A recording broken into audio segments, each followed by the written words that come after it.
Hello everyone and welcome to Investing by the Books, a podcast by Redeye. I'm your host Eddie Palmgren, and with me here in the studio is my friend and colleague Niklas Sävås. How are you? I'm great and excited to speak with some really interesting people today. So am I. In today's episode of Investing by the Books, we are thrilled to interview Paul Johnson and Paul D. Sonkin. Both have, since the early 1990s, been involved with the legendary value investing program at Columbia Business School, and over the years they have taught thousands of students. Besides their significant contributions to academia, Paul Johnson has been an investment manager and now runs the firm Nikusa Investment Advisors. Paul Sonkin's background also includes many years as a portfolio manager, for example at Gamco Investors, where he co-managed a value fund that primarily focuses on microcap stocks. When it comes to writing, Johnson and Sonkin are the authors of Pitch the Perfect Investment from 2017. Johnson has also contributed to Howard Marks' masterpiece, The Most Important Thing, while Sonkin is a co-author and a featured investor in Bruce Greenwald's classic title, Value Investing, From Graham to Buffett and Beyond. So, Niklas, which book will we speak about today? In today's conversation, we will discuss Johnson and Sonkin's latest title, The Enduring Value of Roger Murray. Roger Murray was the teacher who took over the famous security analysis course at Columbia Business School after Benjamin Graham. And what is the book about? So the first part of the book tells the story about Murray's life and how he ended up as a teacher at Columbia, also summarizing Murray's thinking on security analysis. The second part of the book consists of 4 lectures on valuation that the 81-year-old Murray gave in 1993 before Bruce Greenwald began teaching security analysis at Columbia. At the time, there had been a gap in the class for around 15 years since Murray had retired from Columbia, and the school sort of lost its touch with fundamental stock analysis, which you will hear more about in the conversation today. The third part of the book is a transcript of an exclusive interview Murray gave in 1996. Murray taught some famous investors of today, such as Mario Gabelli and Leon Cooperman, who has expressed their deep thanks to Murray for their successes and also wrote the foreword to the book. The Enduring Value of Roger Murray was released by Columbia Business School Publishing in December 2022, and we are honored to have its author on the show today. Here comes our conversation with Paul Johnson and Paul D. Sonkin.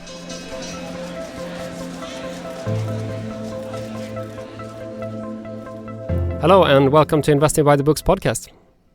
Oh, thank you. It's great to be here. Yeah, thank you so much for having us. We're really excited for this interview. It's really a pleasure to have you on. And where are you located today? Maybe we can start with you, Paul Johnson. Yeah, I think we're both located in New York. And we've both been here a long time. I've been in New York, it seems like forever. Grew up on the west coast of the United States, moved to New York 37 years ago or something. Thought I'd come here for a couple of years and then move back. Never did. And you, Paul Sonkin, you are not in the same location, I guess. No, I'm on the Upper East Side, and I guess I think I'm going to be like a medieval peasant. I'm going to live and die within a 50-mile radius. And how did you first get interested in stocks? We can start with you, Paul Sonkin.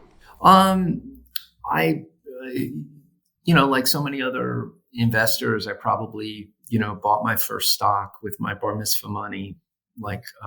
And it just always really held an interest for me. And it was, and then when I went to college, I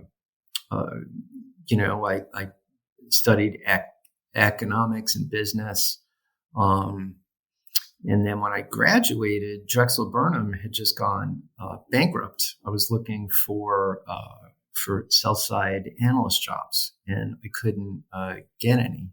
And so I took a position with the Securities and Exchange Commission, and that turned out to be great. And then I went to Goldman Sachs in compliance, and I noticed that my career was going in one direction and my interests were going into another. So I went to Columbia Business School and corrected the problem. And that was where I met Paul Johnson, who was a star professor there. Paul, I'll turn it to you. Wow, it's funny. That's when I met you. Became one of my star pupils. Well, I think Paul and I were talking a little bit before. I haven't thought about the origin story in a while, and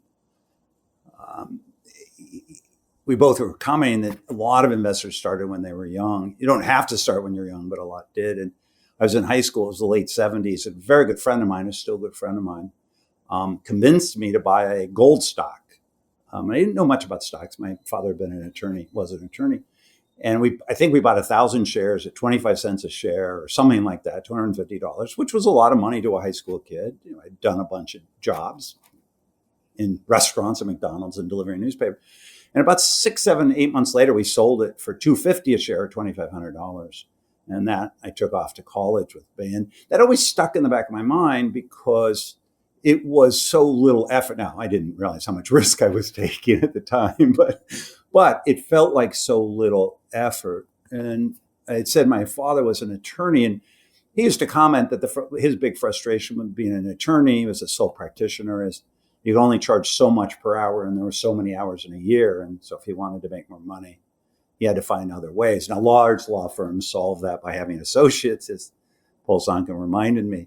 But the combination of making money, independent of how much time you spent, and my father talking about careers, that kind of sat in the back of my mind. I took an economics course like Paul and loved it. My older brother was getting his MBA at UC Berkeley at the same time. He convinced me to take a graduate finance course. I loved it, and then just stayed with it. And that was a gazillion years ago, 40 years ago, I guess.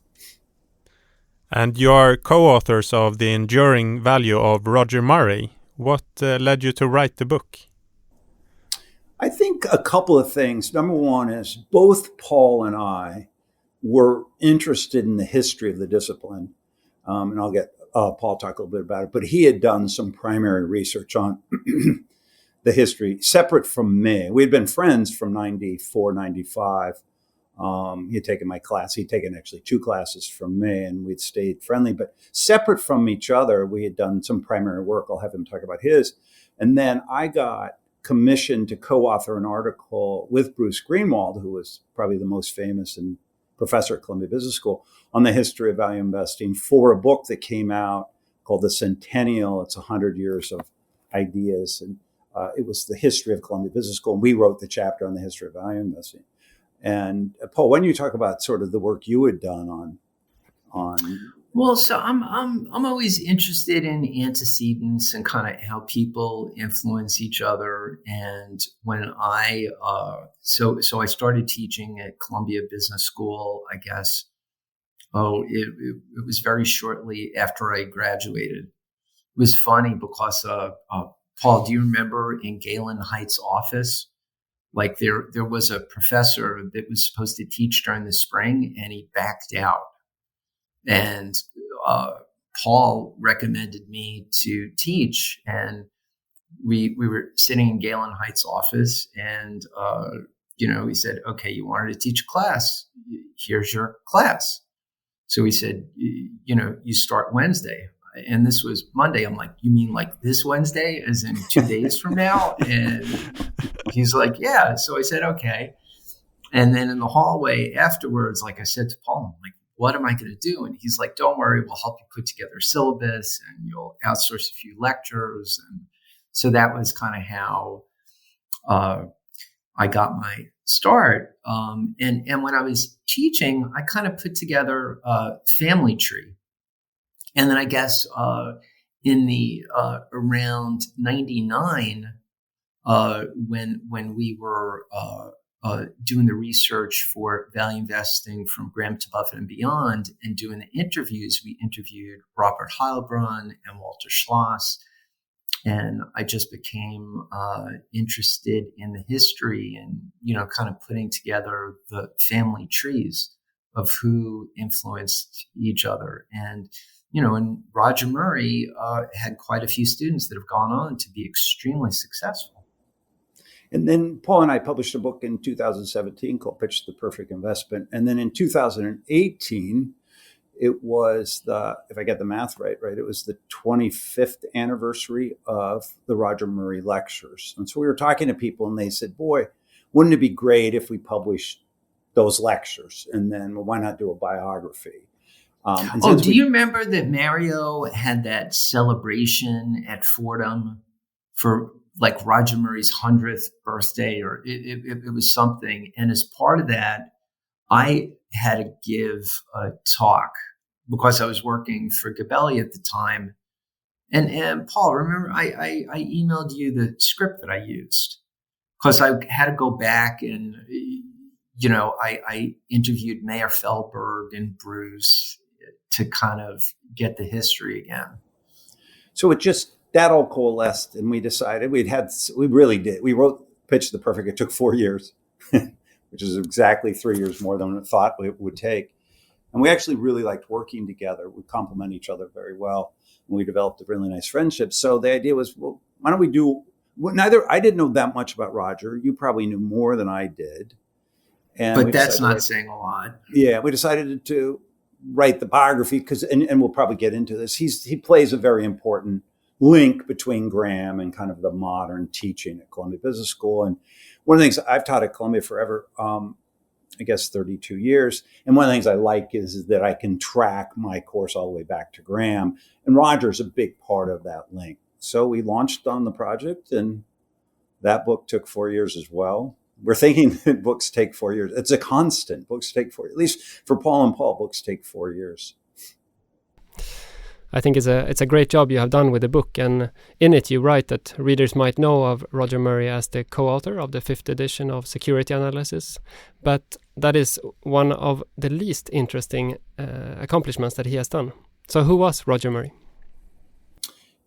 As I got to know Roger in the research process, and then writing, of course, forces you to get clarity around the notes you've taken. You find somebody, Paul talked about being a peasant life, in that he'll born, live, and die all within 50 miles of each other. Roger could make the same statement, except it's within one block. He's born on West 95th Street. He does go away to school for what we would call high school, but he ends up living his whole adult life until he retires in the apartment building across the street from where he grew up. Went to school, primary school, at a school called Collegiate. It's the oldest private school in New York City. It was originally Dutch. And so Roger grew up in what we would think of at the time as a very classic New York, New England, waspy family. Very conservative, wore a suit and tie every day. His son joked that he would wear a suit and tie sometimes on the weekend. So buttoned down in that sense, tall. He was a true gentleman. True gentleman in the classic sense. But in the classroom, he displayed a passion which really infected his students. So if you saw him, very proper, almost stiff, 5'10", 140 pounds, just a very thin, spoke very precisely, really conducted his whole life that way. And yet underneath had this passion about financial analysis, security analysis, and stocks that I think really infected his students. And that probably, Mario is his most famous student, but Leon Cooperman speaks very highly of Roger Murray as well. And I think it's probably that passion that these guys were interested in stocks. You're 25, 26 years old. You're in this room, very articulate, successful, and just the passion he had for it, I think, really fueled them. And really cared about his students. Seemed to be unbelievably patient. If you came to his office, it was like he didn't have another meeting that day, or maybe even the next day. Take as much time as you want. He read all the homework and gave very detailed feedback, and really took an interest in his students. Leon Cooperman talks about getting a letter from him many years later because he was reading a research report that Leon had published as head of Goldman Sachs Investment Research. Murray read it and made some comments and sent it back with a typed cover letter. So just this interesting combination of very proper, Paul's word, gentleman, East Coast sensibility, and then behind that, this just deep, very enthusiastic passion for stocks. I like how you describe it in the book that although Murray was busy as a manager of a fund, he was board member in 5 different financial corporations, trustee of 5 organizations, and adjunct professor. He never seemed pressed for time. He really seemed to have this very, very calm personality. That was a part that fascinated me. He also, I heard this, or I read it many times, but heard it as well, is that he had a wonderful sense of humor. Not so much delivering it, but really appreciated a good joke. And it's just so you get this interesting combination of a guy. The tapes that Gamco made in the '93 lectures, you can see Roger, and he's I won't say stiff, but very proper. And how did Murray then end up as a professor at Columbia teaching the security analysis class after Ben Graham? So he graduates from Yale in 1932. And you can imagine you want to get a job on Wall Street, or at least in a bank. He'd grown up in New York, obviously. And there are no jobs. And he had been promised a job on Wall Street.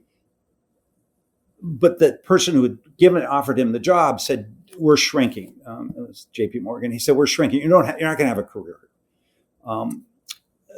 What no one found out until later is by marriage, Roger's uncle was head of Bankers Trust. So one of his aunts had married a gentleman who went on to become the president of Bankers Trust. And the word was, if your family, don't apply. No nepotism here. And Roger got a job, one of two trainees. The year before, 2 years before, they had hired 30, and that year they hired 2. He was one of 2. Again, Paul and I really love these serendipitous kind of events in people's lives. And within the training program, you bounce around. And within a couple of months, investment management was his passion. It just clicked for him. And bought stocks or anything. And he then had a 24-year career. 1956, decides to retire. It's not 100% clear why. After he'd risen to be a vice president, he was the youngest vice president to be promoted when he did. At night, he got his PhD from NYU. It took him 10 years, going part-time, very ambitious. Oh, by the way, he got a law degree along the way. So this guy's a very driven, hardworking individual, and who basically decides to retire in 56. Coincident to that, a guy named Courtney Brown had become the new dean of the Columbia Business School. And Courtney came in really with the idea of cleaning up. It had been viewed a bit of a trade school. The curriculum kind of had no rhyme or reason.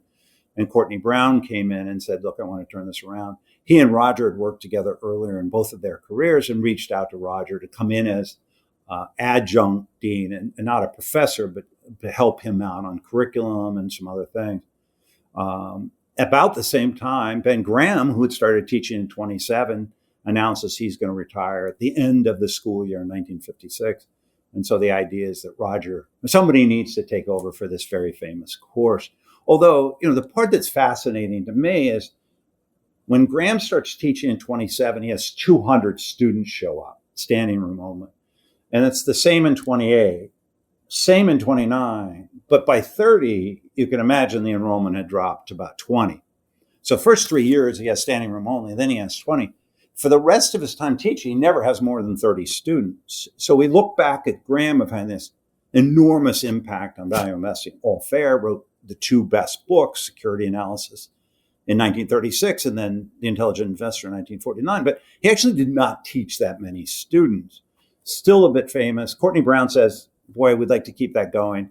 And it doesn't take long to pick Murray. Now, when Murray graduated in 32 from Yale, he wanted to be a teacher, but he would have had to go get a master's degree in English. He wanted to be a teacher, but in the middle of the Depression, saying to your parents, who were successful financially, it said, "Hey, I'm going to do one more year of school." I think Roger felt that was unfair. So he always wanted to teach. And here now, more events kind of coincide. Courtney Brown has hired Roger. Roger's working with him to clean up the curriculum. Roger always wanted to teach. They've got to replace Ben Graham. Murray steps in. He takes Graham's class in the spring of 56, sits in it, and really develops a personal friendship with Graham. Fall of 56, he takes over. He then teaches, not completely nonstop, until 77. I was blushing a bit, or so to say, that I didn't know about Murray before reading this book, actually. And I've read, of course, Ben Graham's book and a lot that others have said about Graham. But why has Murray become so anonymous, or is it just me? No, and I think there's a couple of things, and Paul certainly likes to tell this story as well, so I'm going to let him jump in a second. But Graham writes 2 books. And then the world coalesces around those being the two books. So Graham made two very important contributions to investing, which we now call value investing. He always called it securities analysis or fundamental investing. Roger takes over and teaches for 21 years. If not for a couple events, we might not know about Roger Murray. He was an important professor. He was the link from Graham that ultimately Greenwald. We can talk a bit more about that. But other than that, his direct contribution is not really much. Co-authored Security Analysis, the 5th edition, but didn't write any books. We certainly didn't have podcasts and things like that at the time. So it was really his influence on his students. And I think that's what's important. I'm not sure that comparing Roger to Ben Graham is a fair comparison, because like Graham had Graham Newman and he was actively managing money. Buffett, Irving Kahn, Walter Schloss worked at Graham Newman. When Graham, and Paul, correct me if I'm getting any of this wrong. So Graham shut down Graham Newman in 1956 and moved out to La Jolla.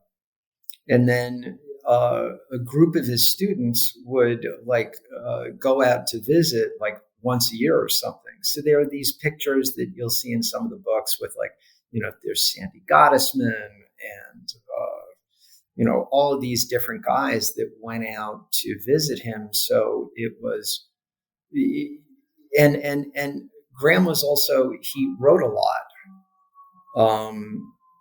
So Graham was almost like superhuman and Roger was just a mere mortal. So I'm not sure it's a. But Paul, I think you set this up very well, because Buffett takes Graham and then goes on to talk about how Graham influences life more than anybody else, maybe even more than anybody but his father. And so he really viewed that case. And Buffett goes on to be perhaps certainly one of, if not the most successful investor of all time. And he'll tell you that Graham, the book and Graham is it. So you have that parallel, because if you go ask Mario will tell you that Roger for him was what Graham was for Buffett. And so if we had never had a Buffett, would we have thought of Graham in the same way we do? Well, I think because if you look I've spoken to people that went out to kind of the Berkshire meeting, like my friend John Deisher, and he said when he went out in the 80s, there were 20 people sitting around a cafeteria table. Now there are 56,000. So Buffett, I don't think really became more of a known person probably until the 90s. And which Graham, I think, Paul, probably coincides with the bull market that starts in the 90s. And then we decide to create superstars out of the investors. So you have these little things that kind of lead to this whole thing. So, Nicholas, back to your question of not knowing who Roger Murray is. Paul and I have been involved in the Columbia Business School value investing programs. Paul since 94, mine since 92, so almost the same amount of time. And neither of us knew much about Murray, and that's our playground. So I think that your listeners and most people don't know about Murray. I'm not surprised, and B, no one should be upset at themselves for not knowing more about Murray. And if anything, I think the biography just kind of brings Murray's place in that history to more people so they can understand the history and the evolution of the ideas a bit better. And Professor Bruce Greenwald, who ultimately took up the helm as the teacher after Murray. But I mean, maybe we could begin with talking about the gap years between, because there was quite a long gap where I don't think there was any class, or how was it between that? This is where it gets messy. It's a great question. I love this question. So Murray, we already talked about it. He takes Graham's class in the spring of 56, starts teaching in the fall of 56. In the early 70s, he goes and he works at Kraft to help them build out their equity portfolio. And he goes from being a full-time professor to an adjunct for 6 years, goes back to being a full-time professor, retires in 77. I'm going to give you the gap and then we'll go fill it in. Because of Mario's really push, Roger comes back and does this series of lectures, which is the middle part of the book where we've transcribed all that. added a few notes, gives these 4 90-minute lectures, 4 subsequent Fridays. Literally 30 years ago last week would have closed them out. So the timing's kind of fun. And in that, Bruce attends, and then we go on and come back to it. So we have this gap 77 to 93. Now, in that gap, it actually is messy. And I think, Paul, I'll let you riff on this, but we actually have a number of professors. Yeah, I don't know that there was a gap. They say, well, in 1977, value investing was lost. And that's kind of the popular folklore. Paul and I have to go back and piece things together.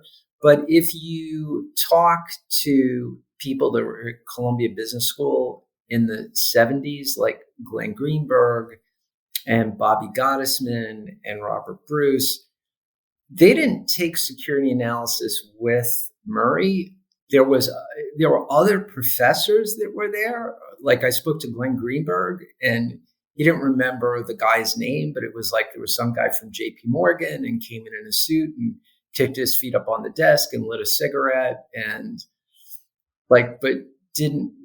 he said like he thought the guy's name was Steve or something. And then in the mid 80s, you had Jimmy Rogers that somehow he started teaching there. And we haven't really taken the scholarship into that area, but you had, like Pat Duff, John Vanini, Cliff Greenberg. So there's that area of the family tree that we don't know the full history. So in 1977, Roger retires. And in 1979, the dean goes to a guy named Charlie Wolf. Charlie Wolf was had a PhD from Harvard Business School, except they're not called PhDs. I think they're Doctor of Business or something like that. And he was a credit guy. So he'd come up on the credit side and talk credit. Well, you can know in 79, interest rates go to an all-time high because of inflation. And this guy named Ranini at Salomon Brothers invents this thing called the derivative, and credit markets change dramatically. And frankly, Charlie's was an old credit analyst, cash flow and EBITDA and all that. And so they went to Charlie and said, look, you either have to learn derivatives or, by the way, why don't you it's not a long stretch to go do equities.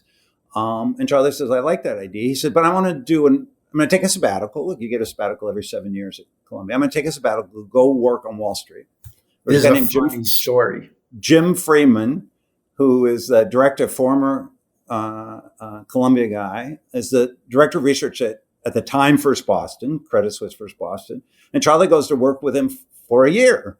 And during that year, he wants to do research. And Jim Freeman hands him a perspective on a company that had just gone public. And he said, look, Charlie, no one's going to follow this. No one cares. Why don't you write research on this company? Charlie looks at the perspective, and it's this company called Apple Computer. I don't know if you've heard of them or not. So Charlie writes one of the first research reports on Apple Computer just after they go public. He loves being an analyst so much that he gives up his tenureship at Columbia to become a full-time analyst. And the deal he strikes with the school is that he'll teach security analysis, which was really the course. That was the title of Graham's course. He'll teach that every fall and then get somebody from Wall Street to teach it in the spring. And that's the deal. And so from 1980, that goes on and on and on until 1992, when I happened to have the office across the hall at First Boston from Charlie. And he walks in July and he said, hey, kid. He seemed very old at the time. He was not very, but he seemed like, he said, hey, kid, how would you like to teach? And I said, Charlie, when I'm your age, maybe, but go away. And he said, no, I need you to teach. I said, Charlie, give me the backstory. He gives me this whole backstory. And I said, well, you're supposed to teach. He said, yeah, but I'm getting married. And I said, what marriage is this? He said, it's number 5. Now, I think it was just pulling my leg. But my line to him was, Charlie, look, you're probably a better professor than you are a husband. Are you sure you're making the right choice? And he said, yeah. Now, he ended up staying married to Margaret for 23 years. So he made a better pick than I did. And that's when I started sort of teaching. And then Greenwald, so that's fall of 92. The Murray lectures are that spring. I don't know anything about Murray. I don't know anything about value investing. I'm a growth guy. I'm a guy. Whoa, Paul, you have to add the part about, because there was one semester where you couldn't teach and you looped someone else in. And who did I loop in? Oh, Mauboussin, right? Yeah. Yeah. So I recruit Michael Mauboussin, who then goes on to a very successful career at this whole thing. So there is this gap, but there are things going on. We're not sure that there's really a gap, but the folklore is there was the clean, a gap. the fun, clean story is Murray, it dies in 77. Greenwald comes to the rescue in 83. Now in 93. In fairness, right, Murray taught for a long time. Greenwald taught for a long time. Graham taught for it. So in that sense, they had a bigger impact because of the duration. But from 77 to 93, there's a lot going on. Then as Paul referenced, there are a lot of the alumni who are a little bit upset, Mario, Chuck Royce, that the course is not really being taught in the way they think it should be taught. I think Mayer, dean of the business school, realized that they had to revive the class in some form. They'd had these adjuncts kind of come and go, not without success. I don't want to take anything away from them, but I think Mayer felt they had to bring this back into the full-time program. And I think given Bruce's background, I suspect, and there was growing pressure from Mario, growing pressure from the alumni. Some people had made some donations. And I think it was kind of tacit agreement that Bruce would relaunch the class. And I think what Bruce recognized is that to help him relaunch it, I should get Murray back in the classroom and see how he did it and then launch. So in the fall of 93, they co-taught. And that was the last time Murray was in the classroom. A few other pieces, like surprise, surprise, a big part of a dean of a business school is fundraising. Like I'm sure that comes as a surprise to everyone. Mayer, like I went to business school when Mayer was there, and he was phenomenal. He's like a really dynamic guy, has this incredible South African accent, incredibly articulate. But like at the end of the day, they need to raise money. Like the building was like falling apart. Students were complaining about the conditions and they needed to do capital raising. And it's, as Paul said, there was a lot of pressure from alumni to reinvigorate the value investing program there. And like, Bruce, they may say that like, he needed Roger to help him, but like, I don't know that Bruce, we could ask him at some point. I'm not sure he wanted to teach the class. I don't think he wanted to teach the class. I don't think he had a choice. So it was like, he kind of brought in Roger to really help him. The second year of the class was when I was there. Pat Duff was co-teaching the class with Bruce. And they would bring in, they brought in Tom Ebright from Royce. So, and the design of the course is really what every professor wants. And that 12 lectures, we're going to lecture the first 5, and then we're going to have 7 guest speakers. And that became the architecture. Well, teaching 5 lectures is fairly easy for a professor. And then you have these guest speakers. And the guest speaker list at the beginning and even today is fantastic. And that launched, and they now call it the Legends class because you interview these great legends. And Buffett came every year for a while and then started coming every other year and then stopped. He said, we'll only entertain students in Omaha. But now I want to give a nod to Bruce because Bruce is a microeconomist. And the one thing he brought to, we'll call it value investing, that is really important to recognize is competitive advantage. So if you think of earnings power value being based on some cash flow, the way Paul and I have defined, we redefine earnings power value and Pitch the Perfect, and we think that's the right way to think about it, is this idea of a no growth perpetuity cash flow. What Bruce really identified is if some of that cash flow is from your competitive advantage, some of that cash flow is from your excess returns, you really have to think about the sustainability of that competitive advantage because otherwise you really can't count on that perpetuity. Now, I think Bruce is brilliant, and this is what comes out in the 01 book with Paul Sonkin. I think that was Bruce's big contribution to it, is connecting microeconomics. No. Bruce's contribution is Bruce was Bruce. Yeah, like, Bruce. He is like larger than life, unbelievably dynamic in the classroom. Like, so I took his class in 94 And then I kind of TA'd for him and graded papers for 6 years, and I would go to the lectures. So I heard him lecture a lot, and he is just an unbelievable lecturer. The command that he would have over the classroom, I've seen few teachers with, that kind of command. And what Bruce taught was his value investing was the most visible, but his most famous course is something called ESB, the Economics of Strategic Behavior. And in that class, he'd have 200 students. And as Paul said, great command of the classroom. I sat through that course twice, the entire semester, both times. And really, he was a very important mentor to me as an investor, very important mentor to me as a professor. And me as well. Now I want to ask the question, what makes Bruce Greenwald such a good teacher? But actually, I mean, this is a podcast about Roger Murray, and actually Greenwald referred to Murray as an outstanding academic and a great lecturer. So maybe we could start there. What made Murray such a good teacher? Well, it's an interesting question, because if you listen to the 93 lectures, which I spent a lot of time listening because we wanted to make sure there was a transcription, but I'm sure in the podcast business, you go back and you look at the transcription and you're like, wow, this is more of a mess than we thought. The lectures were a bit of a mess. Paul, one of Paul's favorite phrases I like, it was a bit of a hot mess. And so I had to listen to him again and again very carefully and make sure we captured the words correctly and all that. And that took a long time. I thought that would be the easy part of the book. That ended up being the hard part of the book. And you listen to Roger, and at no point are you blown away. At no point you're like, oh my God, mesmerized. I want to keep listening. Tell more, tell more. So now he's 90. This is in 93. He's 88 years old, 82 years old, whatever it is. So maybe he's lost something, but it's hard for me. He was pretty spry.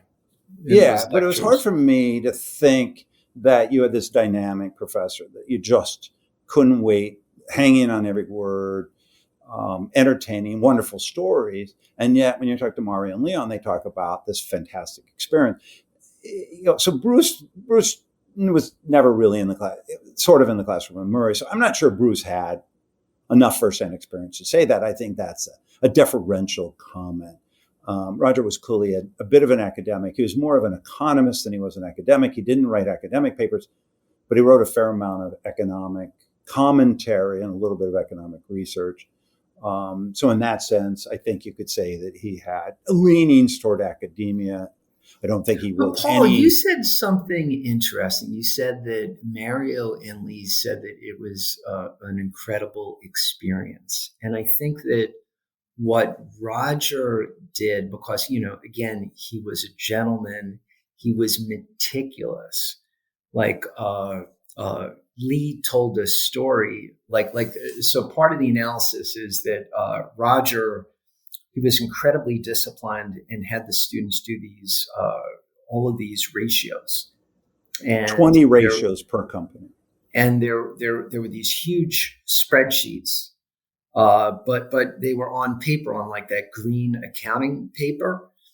And like Roger, and there were probably like 1,000 cells on this accounting paper. And Roger found on Lee's one number that was like, it was transposed or it was incorrect. And Lee was just amazed that he could pull that out. So I think that Roger was a tough grader and really expected a lot from his students and was meticulous. And I think that the impact that had on them was I think that experience was more impactful than the actual lectures or, kind of the academics that he did. And Paul, would you say that's fair? Yeah, I think it's great. And when you meet both Lee and Mario, and I think a bit more Mario than Lee, they are full of personalities. Mario's a natural sales guy. I think he probably has a photographic memory. He just remembers the weirdest fact. And I think that discipline combined with Mario's natural creativity, natural assertiveness, natural salesman, I think that discipline did have a big impact on it. I think going through a rigorous class that says you cannot just, pull this out of your fanny. I think for somebody like Mario, who probably can get away with just charm and his intelligence and his memory, I think that experience of being disciplined probably cannot be understated in Mario's case. And I think to some degree, Lee was hard work. Lee was one of the hardest working guys on Wall Street. The guy was a machine.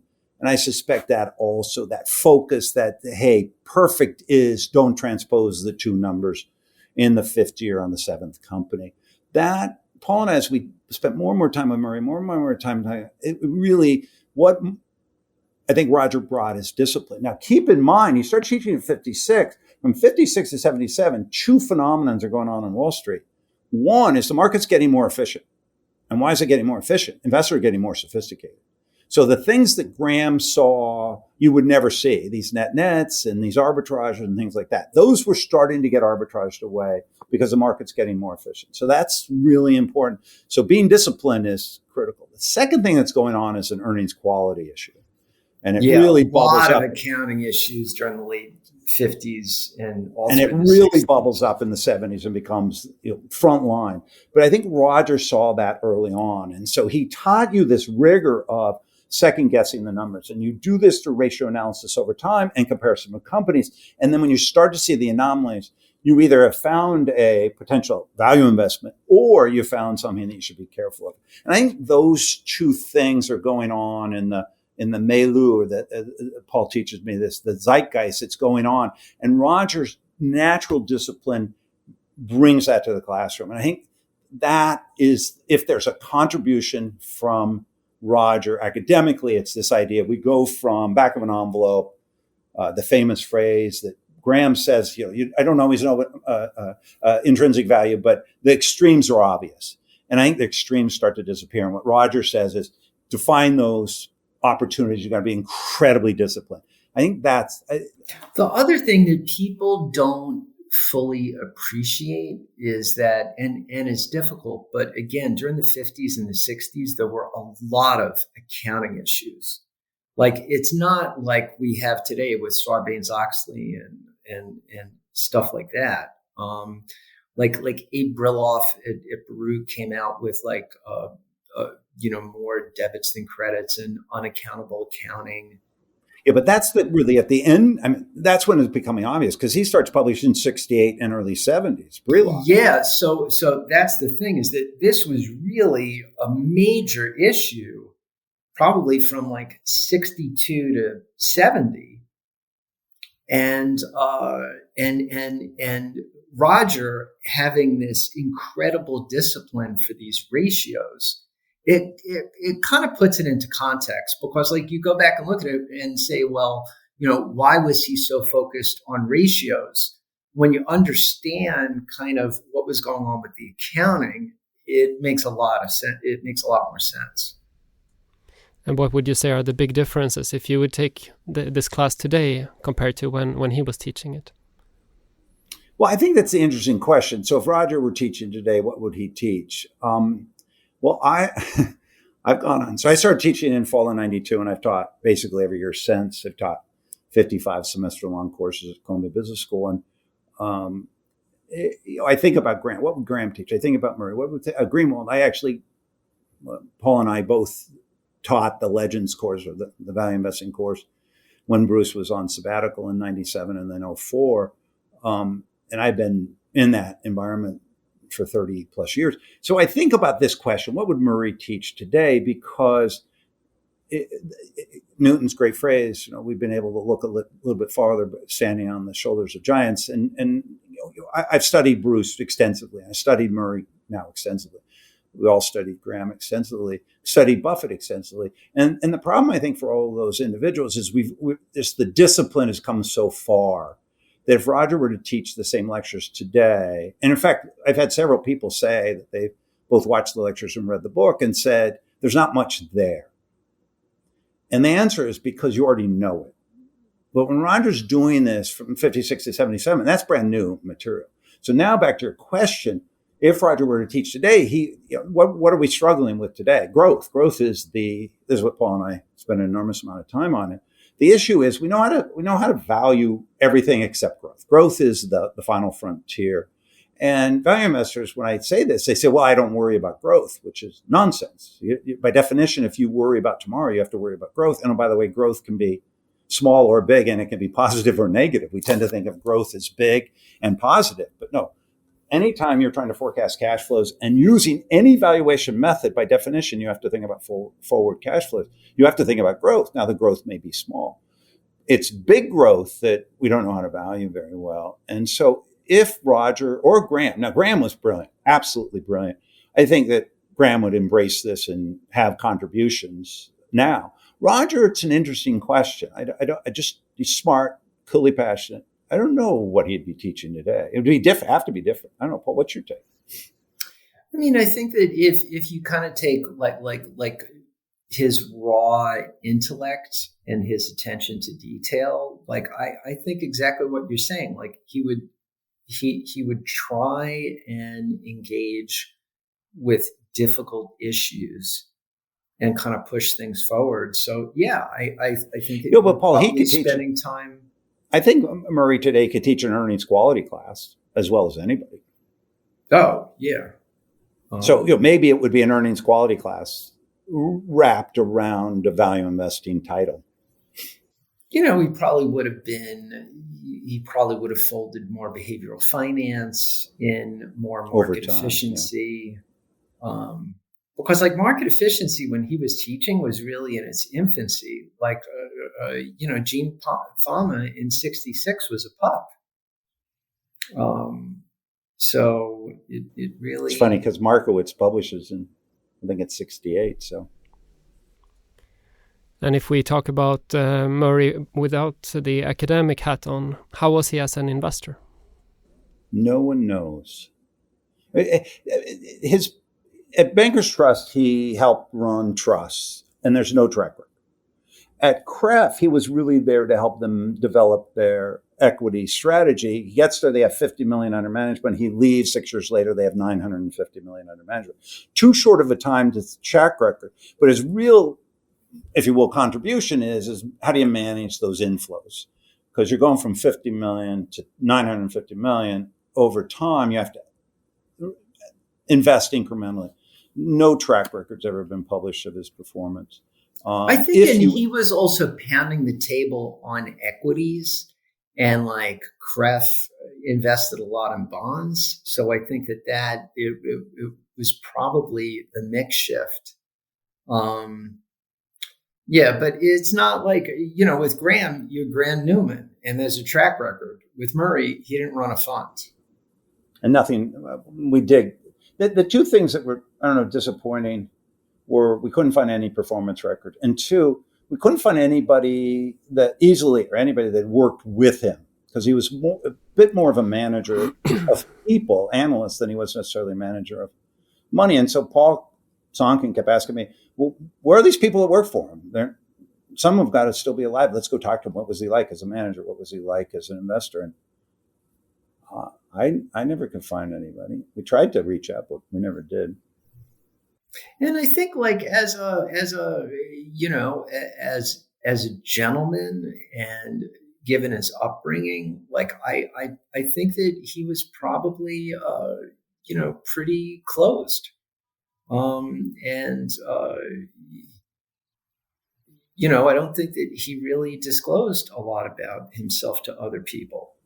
One of the great stories we had is we reached out to his son and interview him and talk to him a lot. And the great discovery was that, number one, Roger was a pack rat and kept every piece of paper he had ever received, written, everything. And it was in boxes and boxes and boxes and boxes.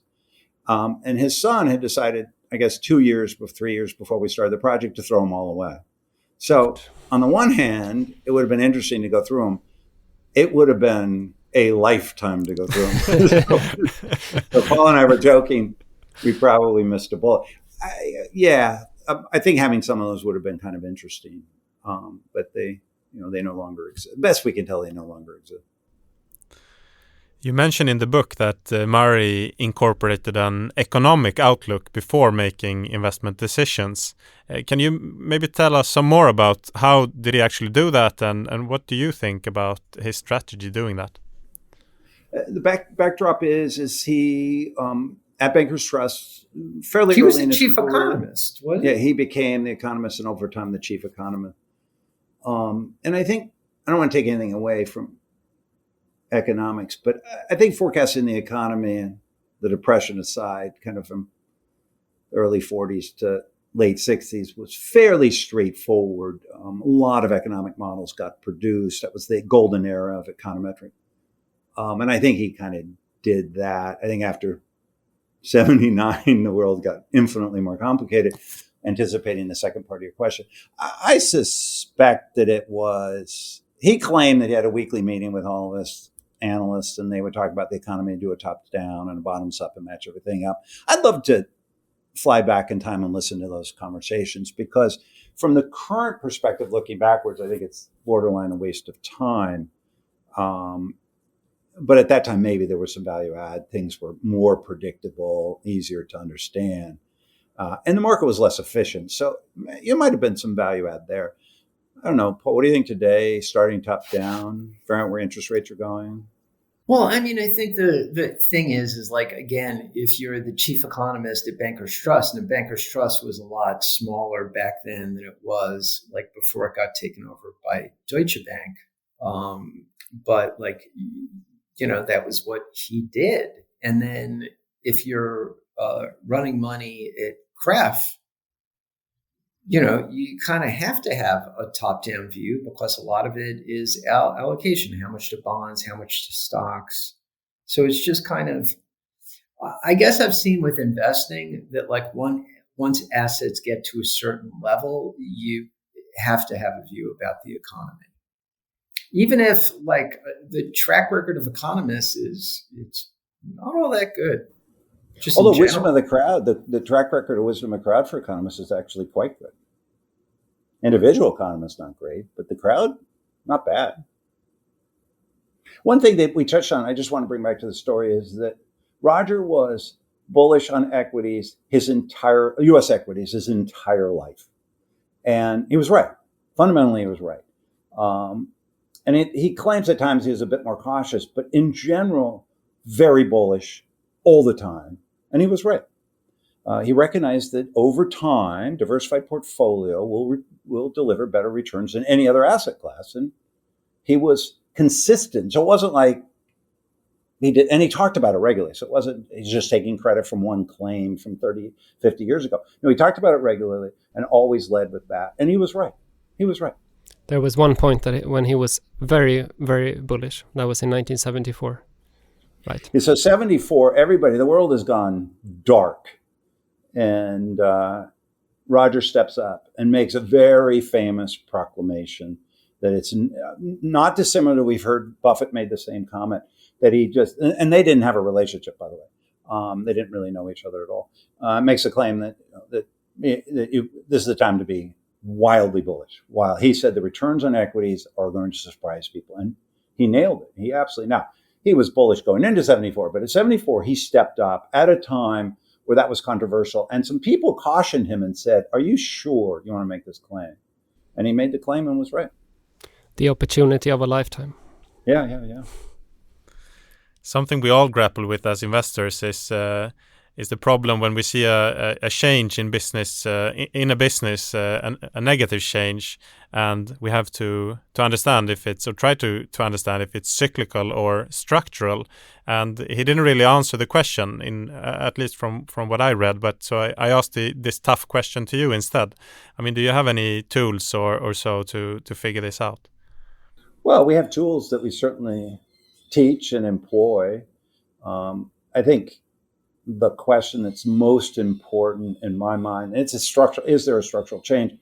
And the two biggest drivers of structural change are changes in competitive balance and innovation, disruption. So yeah, if you can go through a checklist, it doesn't have to be that long, and you say, look, the competitive balance really hasn't changed much or enough to change the economic. And by the way, it's not being driven by a disruption. I think that starts to build confidence that this is potentially temporary. If, in fact, you go through a checklist and you see that the competitive environment's changing in some way, whether you can articulate why, but you identify it's changing, and or there are some disruptions at the edge that are starting to change that. Then I think you stop and you say, wait a minute, this may be more permanent. But those are tools we've developed kind of since Roger was teaching that. And I think that's kind of an important way to think about it. And that, to some degree, comes out of the work that's been done on competitive advantage and innovation. And Buffett's point on this is mostly to avoid, those businesses that are, more exposed to these competitive dynamics and so on. And is that the same with Murray, or did he? What type of business did he advocate for? Well, sort of riff on both of those. Number one is Murray lived through a time where disruptions were actually fairly rare. The economic upheaval, as we know, it starts in 1979. The world radically changes in 1980. Prior to that, there are very few disruptions. If more than anything, I think what Murray would say is watch out for bad management, because that Greenwald's great line is there's no value traps. There's just management traps. And I think Murray would have been very sensitive to that. I think the Buffett comment of avoid those businesses, good luck with that. That used to be an option. I don't think there's disruptions everywhere. We see this acceleration of disruption. So Buffett's near the end of his career. It's easy for him to say avoid those. And yet, I think his largest position, or certainly the largest incremental position, is a company called Apple. And I suspect that there are some serious longer-term disruptive issues that you have to grapple with if you're going to own a lot of Apple.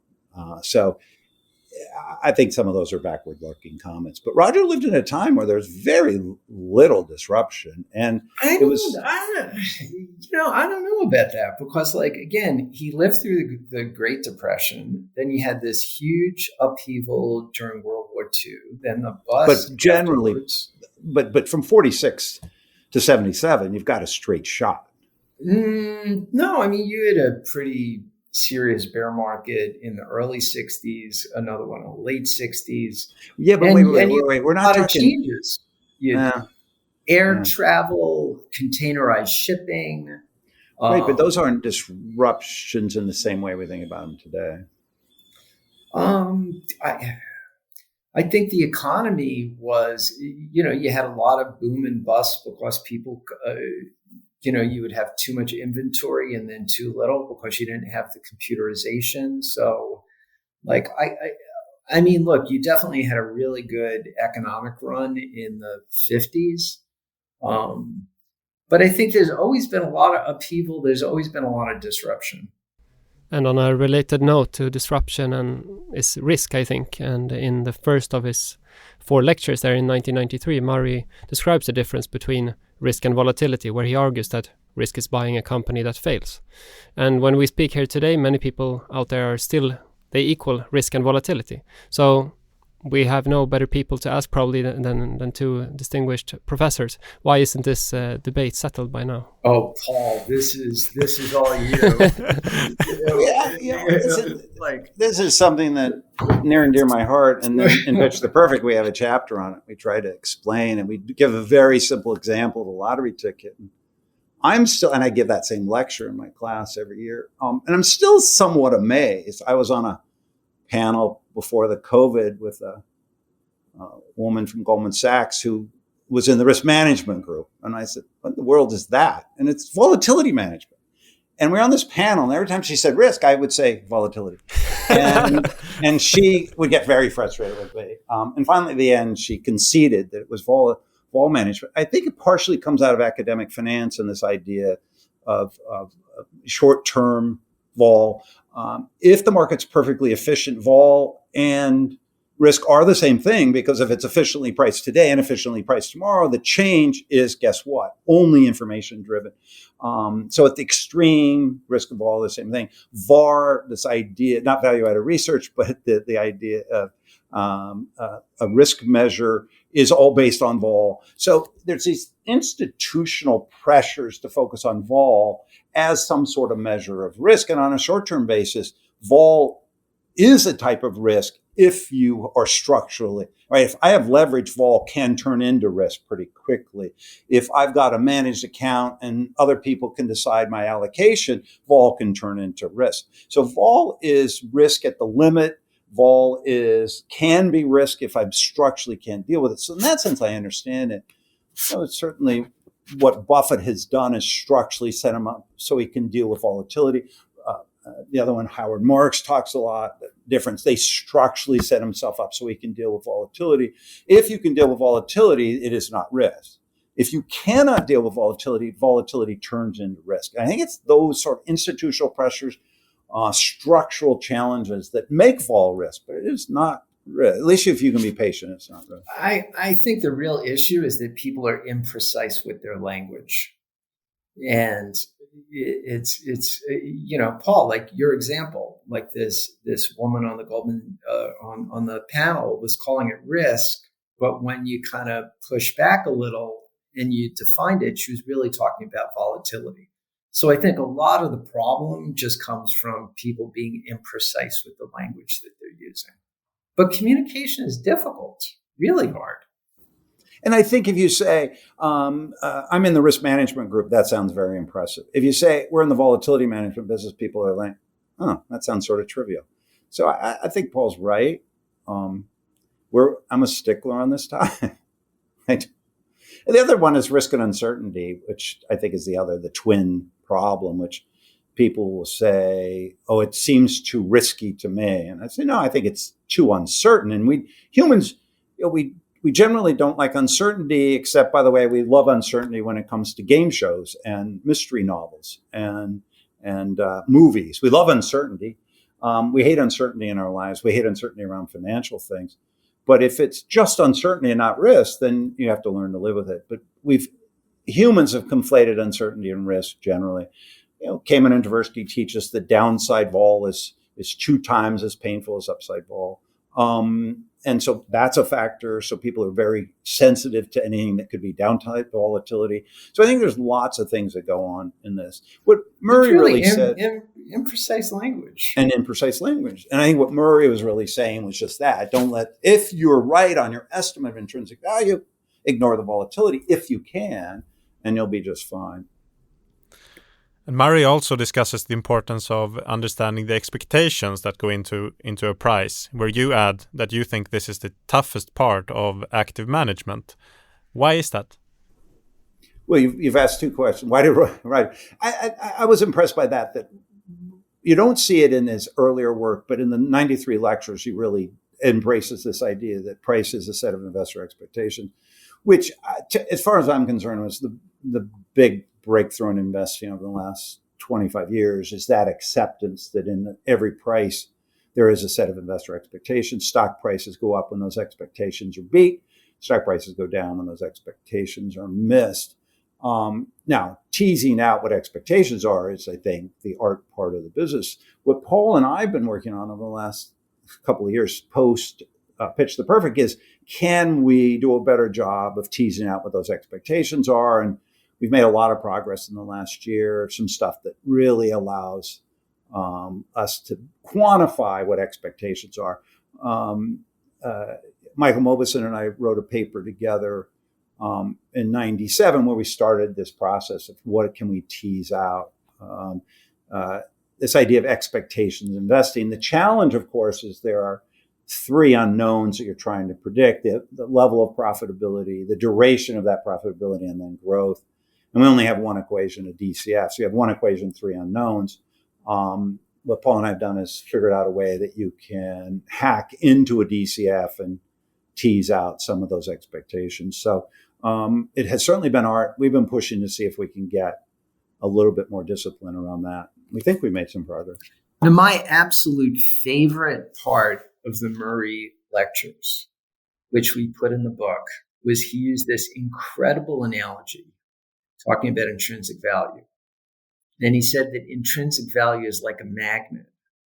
And wherever expectations go, the intrinsic value, it eventually brings expectations back to the intrinsic value. And we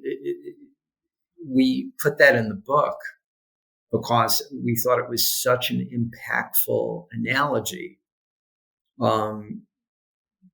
And yeah, I mean, that's clearly my favorite part of his lectures. And what Murray really believed, I'm not sure you can argue it as strongly today is that price moved around a lot more than intrinsic value. And it was that volatility away from intrinsic value that created your opportunity as an investor. Well, market efficiency would say, using Paul's story, is that magnet's gotten stronger over time, and therefore the deviations away from intrinsic value are harder to argue. And then Dick Thaler came out with this idea of no free lunch, which is that even if price is deviating from that intrinsic value, that magnet, you have to be able to exploit it. So you can argue that price and value move. Price is way more volatile than intrinsic value. But Dick Thaler says, all right, fine. Good luck is knowing when to buy that security. That art piece is really the hard part. And I love that Paul brought that up. I think Murray got that. Certainly by the end of his career, he got all of that. Yeah, Paul, it took me a while to get that. Like you kept saying, the price is right, no free lunch. And like you kept pounding me away, and it took me a while, but I finally got it. I also liked what Murray said in one of the lectures in 93, that the greatest deficiency in the market's pricing of corporate America is its lack of patience. What are your thoughts on that? I've never been a big believer that Wall Street's impatience leads to a fundamental mispricing of American security. I just don't buy the argument. I do think people are impatient. There's this idea of time arbitrage, which Paul and I differ. We've become incredibly good friends, and we're incredibly important sparring partners for each other. But we do disagree on some things because we're still trying to work it out. And I think Paul will give a bit more of a nod to time arbitrage. I'll let him talk. But I think this idea of impatience, which would lead to time arbitrage, I think at the end of the day, it's nonsense. But Paul, Well, Paul, I guess, so one thing that you said during one of your lectures when I was TAing for you, or maybe it was, I think I might have brought you in to guest lecture in my class, that always kind of stuck with me, is that you spoke about short-termism. And it was like, I remember Ascend, which was like a networking stock, it missed by like a penny and the stock fell like 30%. And it was like, okay, they missed the quarter, and it fell 30%. So that looks like short-termism. But Paul, what you said is that actually there's a fundamental change in their business. And if you look at the growth rates and these cash flows that go very far out in the future, those are collapsing. So it's really the reason why there's such a big change in the stock price isn't because the market is short-term, but because it's actually looking very long-term. Yeah, and Paul, I think if it was short-term, it would be a short-term move, be down and then back up. The fact that it goes down 30 and then down another 5%, 10%, stays there for a while, in my mind, is an argument that it's actually long-term oriented, not short-term oriented. And some of this new book that we're working on about growth, that Paul is, just coming up with some unbelievable stuff, kind of, really gets to the heart of those issues. And related to this is something that Murray speaks about. He urges investors not to count the same trick twice when they value companies. Maybe you can explain a bit about this. I think that I give a nod to Murray. I think this is a really important insight, that things change.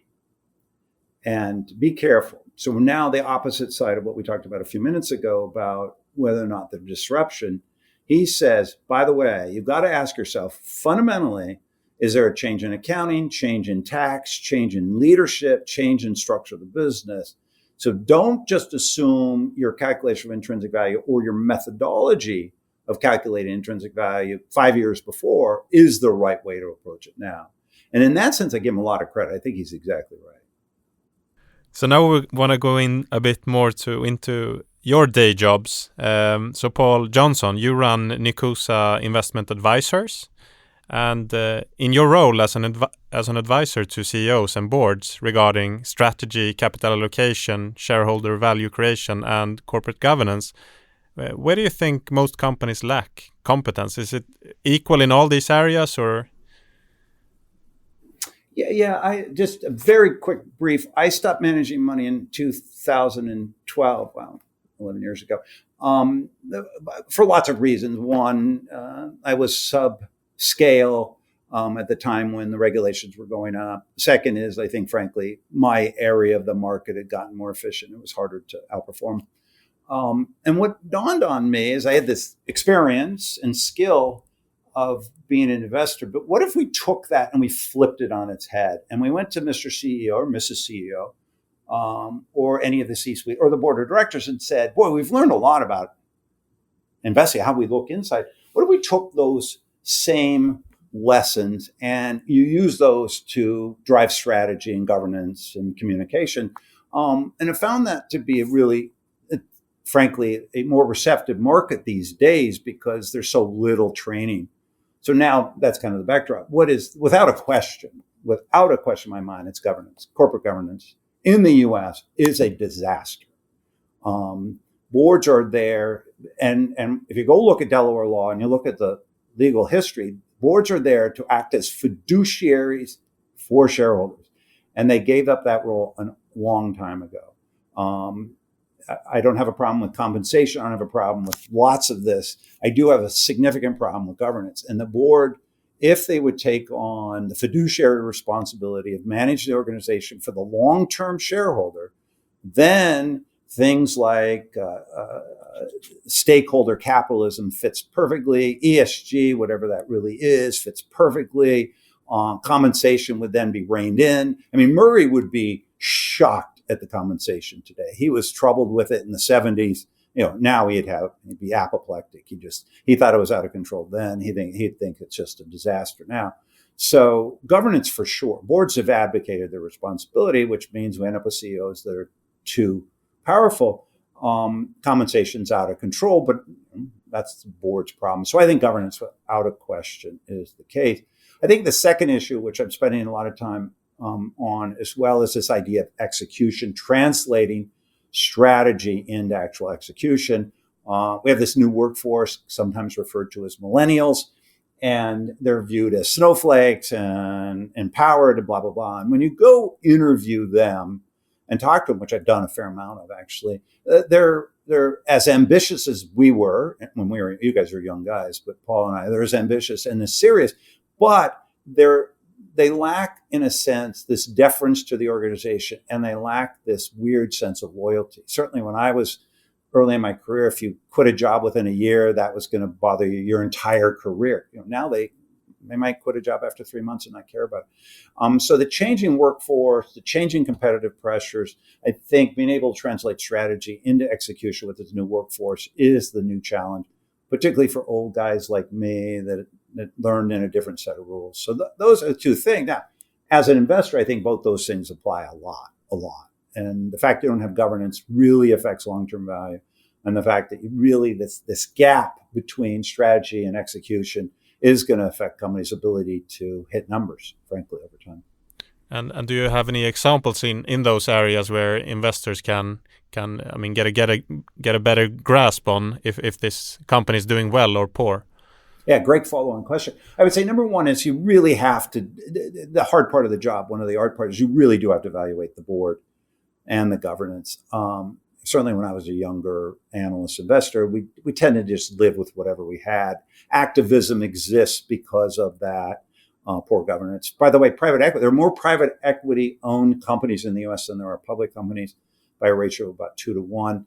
Private equity exists because of the governance problem. I would argue that without the governance problem, you wouldn't have private equity.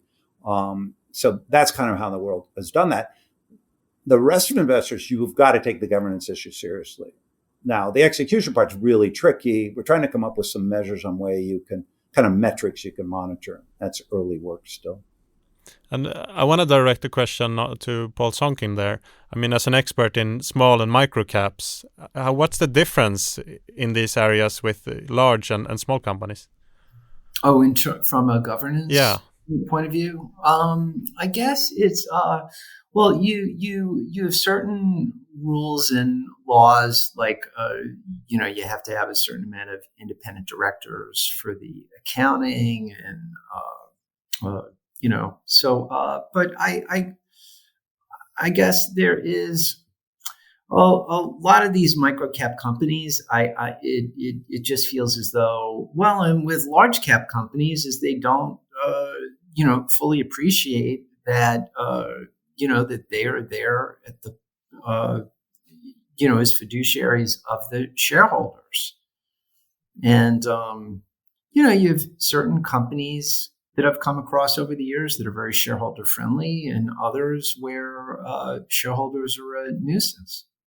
So it's all over the map.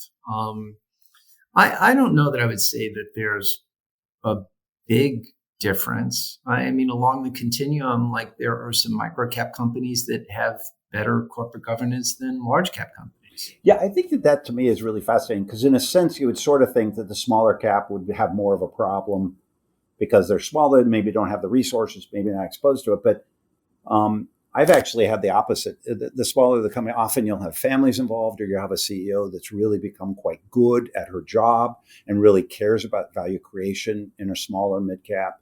And on big companies, you would think, well, of course they have the resources, they have the pressure, and it's sometimes more of a disaster than some of the small caps. So I think Paul's right. It's across the there's board. this new book that came out on Summer Redstone and all of the nonsense at Viacom and CBS and National Amusements and all this other stuff. So it's like, and then at Meta and some of these other large companies, you have dual class share structures. And then at some, I remember like kind of my exemplar for phenomenal corporate governance was Kimball International.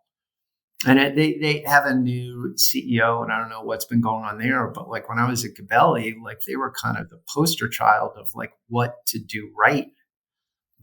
They were just, I found their corporate governance to be exemplar. So it is really, I think, case by case basis. Yeah. Case by case basis.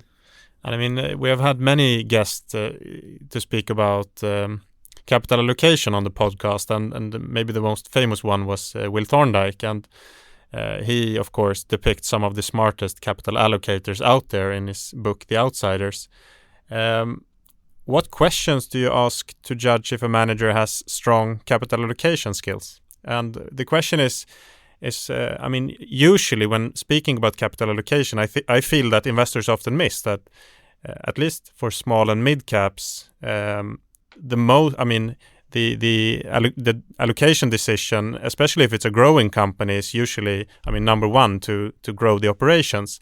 And many people may feel that, okay, they are not doing buybacks, or they are paying a dividend. Why are they doing that? They shouldn't do that. So I wanna give some. If you can give some flavor on what questions you ask a manager would be really interesting to hear.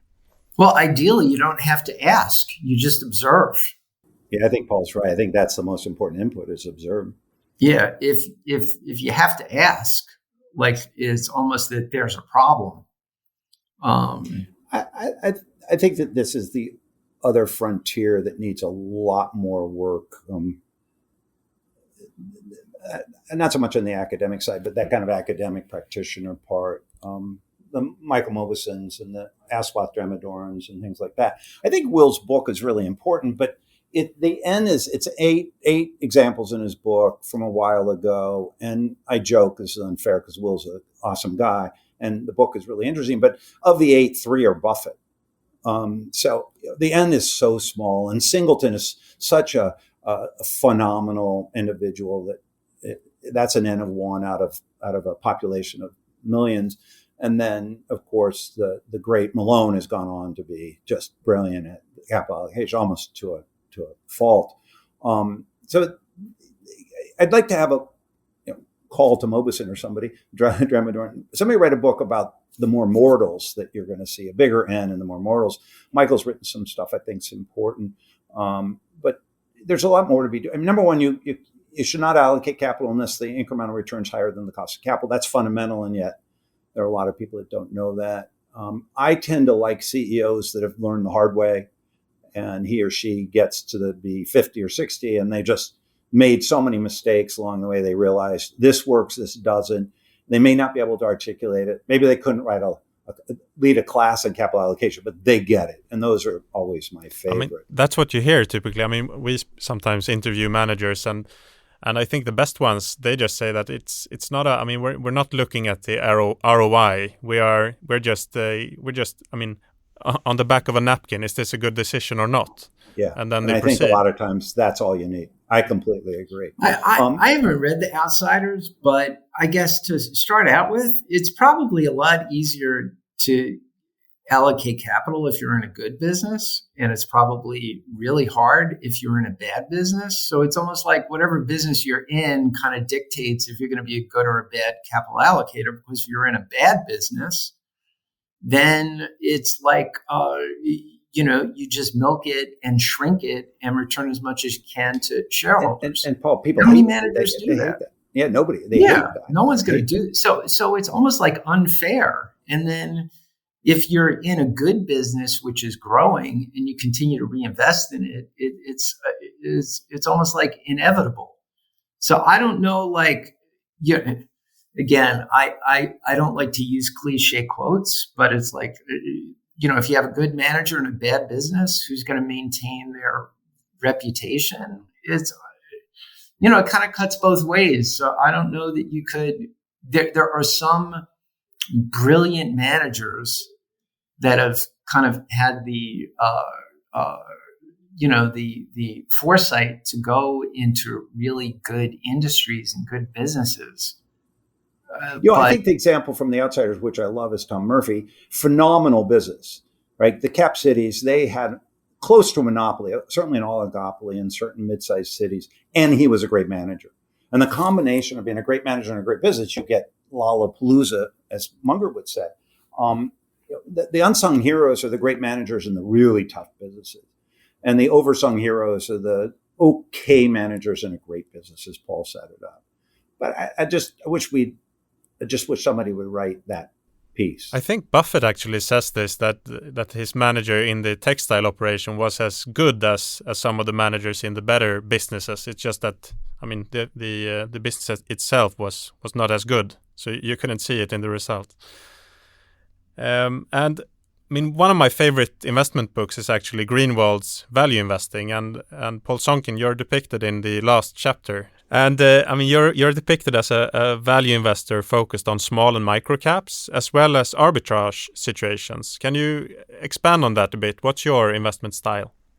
I basically took from sitting in the value investing class for so many years, listening to Seth Klarman and Michael Price and Andrew Weiss and all these other guys, and working for Chuck Royce and working at First Manhattan. I kind of took what I thought worked. And that was all these guys, they had a lot of their portfolio in arbitrage and a lot of their portfolio in cheap stocks. And that was, kind of how I developed my investment strategy. And is that the same now, or has it evolved over time? I'm not as like it's not an area of focus for me. Like I'm working on this next book, and the markets don't make a lot of sense to me now. That's interesting, and I still wanna ask the question on because that's quite a big part of that chapter. Portfolio diversification, and you seem to emphasize that on various levels. And many investors today, I hear as well, is that you should focus on your best ideas, and you can't have so many ideas. So I mean, you need to have a portfolio of a few names only. So what's your thought process around portfolio diversification? Well, when I was managing money, years ago, like I guess people would say like diversification is a substitute for certainty, and my answer was yes. So when I was working for Gabelli, And we would go out and market. And I was on the Mighty Mites team. I was a co-portfolio manager there. People would say, oh, it has, 485 names. And they would complain about that. And the marketers were always, giving us grief. Oh, you have to cut down the names. You have to cut down the names. I did an analysis, and it turned out that 200 of those names were like less than 1% of the portfolio. So they were all like these little stub odd ends at the bottom of the portfolio. And when you actually do an analysis, it's more diversification than the S&P 500, but a lot less diversification than having a portfolio with 485 names would lead you to believe. So, even people with diversified portfolios, it kind of winds up being around what the S&P is. I think there's a lot of business risk in having a concentrated portfolio with 10 names. Because if one blows up, you have a real problem. And then I guess a lot of value investing approaches, it's more of a statistical approach.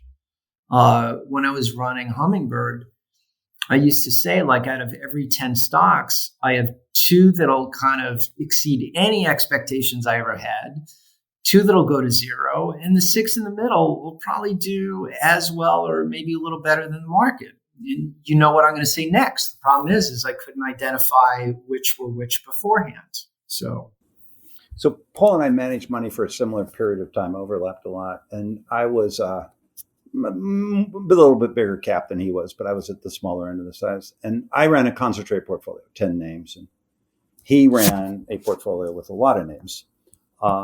And so I was talking to him one day, and my average position size was 10%. And he would say, how do you sleep at night? And I would say to him, what's your average position size? He said, I don't know, 0.5%. I said, why get up in the morning? So are you managing any money today? That's directed at you, Paul. Or either? I'm not. No, I'm not. I'm not managing funds. But only personally, you are still active investors, or No. entirely passive? No. Yeah, I don't think you call my investment strategy active. It's more passive. No, what I buy and hold. I think if you're going to be active, you've got to focus. But is it in funds or is it individual names? For me, funds. But I mean, kind of my advice that I give people is I say, you should have a diversified portfolio of low cost index funds and then just leave it alone. And then my comment is if you want to be active, find names and just carve them out of that portfolio. So we give exactly the same advice, which is low cost index funds, a bit of a diversification, and whatever exposure you're sort of excited by. And then if you find something you really like, just add it to the portfolio, carve out a little bit. And then if you do this a lot, you may carve out more over time, and then you may scale back. But you start with that. Paul and I give exactly the same advice. Start with that. And if you want to active it, carve out some money and be a little bit active. And as this is a book podcast, we like to talk a bit about your reading and writing habits. So how much are you reading these days? Oh, I read a tremendous amount. I do too, all the time. On all different subjects. I guess I've been reading. I've been reading. I guess lately a fair amount about linguistics, like how people use language. I did a sentiment analysis of Berkshire Hathaway annual letters. So I'm interested in computational linguistics and things along those lines. And like Paul, I read, I wish I read more. I guess I read 20, 25 books a year. I wish it was twice that. Hard to carve out the time. It's just because of the constraints of paying rent and having a social life and things like that. And I'm all over the place. I am all over the place, which is fun because I do think you need. I like Munger and then Hagstrom's theory that liberal arts in the sense that you want from lots of different disciplines. So I read Last year, I decided I want to understand the history of astronomy. So went back to Copernicus and read forward to Einstein. And this year, I'm sort of focused on the history of open source. So I've been reading where Linux came from and things like that. And I think I'm shifting now to some bit more economics, kind of I think macroeconomics is at a stage similar to where we were with leeches in medicine. You have to rebalance the humors, and when you use leeches to drain the blood. I think that's where we are in macroeconomics. So reading a little bit of kind of Keynes forward, where are we? What do we know? Keynes wrote 85 years ago. It's just nothing. The modern economy, could argue, China enters the economy in 1980. That's 40 years. So I kind of just bounce around and read as much. It's fun. It's really fun. When we spoke to Robert Hagstrom, he said he reads everything except for romantic novels. So, yeah, I don't read novels because I don't read any fiction because I don't know what to do with the information. Because I read so much nonfiction, I always am kind of compartmentalized. I teach a lot, so could I teach that? I don't know. My mind's weird that way. When I read fiction, I just literally don't know what to do with the information. My mind just flips around. It's supposed to be entertainment, I guess. So. Now, look, this is a podcast on books. I will just tell you, looking around my office, I have too many books. But for $30, give or take, you can buy 400 hours of work. I don't know, order of magnitude, somebody else. I know of no other value investment that's even close to that, where you pay $30 for 400 hours. Now, there's too many books out there. I buy too many books. So you got to be a bit selective in the books you read. But talk about the ultimate value investing. Buffett says the same thing. Other people say the same thing. Munger says the same thing. That to me, so I just, some people don't like reading. I understand, but talk about the great gift of Western civilization, books. Here at Investing by the Books podcast, we couldn't agree more. Do you have some title you want to mention, Paul Sonkin? Oh, I was going to say that, like Paul, like you said that that you don't read a lot of fiction. I read a couple books by W. Somerset Maugham, like The Razor's Edge. And then I want to read what is that? The Human.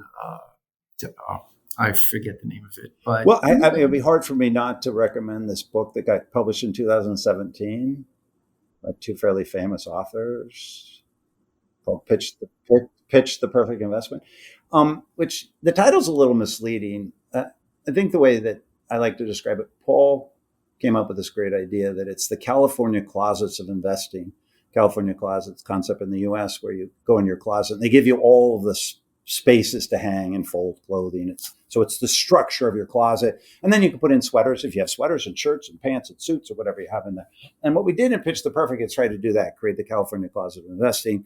So we kind of a summary of valuation and market efficiency and risk versus volatility and uncertainty. And then at the very end, we talk about pitching and bring it all together. So that's a book near and dear to my heart. It's a book every analyst has to read. So I think so. I think we had this. There was an event at Columbia last week, and this young lady came up out of the blue. She was in the audience and introduced herself, and she said she wanted to thank me. And I was, "You're welcome. What did you think?" And she said, "For the book." And I said, "Pitch Perfect." I said, "Oh my God!" And she said, "I read it before business school, and it created my structure to understand everything I learned in business school." And I was like, "Wow, that's good. You made my day. Maybe even my month." I was like, "That's pretty cool." And that's kind of what we wrote it for, is for people to just have that structure. And no one chapter is exhaustive by definition. And some people read, they didn't go into enough depth here. My favorite criticism we hear is the examples are old. The book's been out for 5 years. Well, we have another book we're writing that will be out in 4 years. No, that we're writing called The Value of Growth. And it's not a sequel, but it's a continuation of the dialogue, as I like to say. Looking forward to read that. So, Paul Johnson and Paul D. Sonkin, thank you both for a very interesting conversation about you and your book, The Enduring Value of Roger Murray, which we, of course, recommend everyone to buy and review. Do you have something more you want to add before we finish up here? This was great. Yeah, thank you for being so such gracious host, and the questions great question. terrific. So thank you. Thank you so much. And lastly, where can our audience follow you and your work?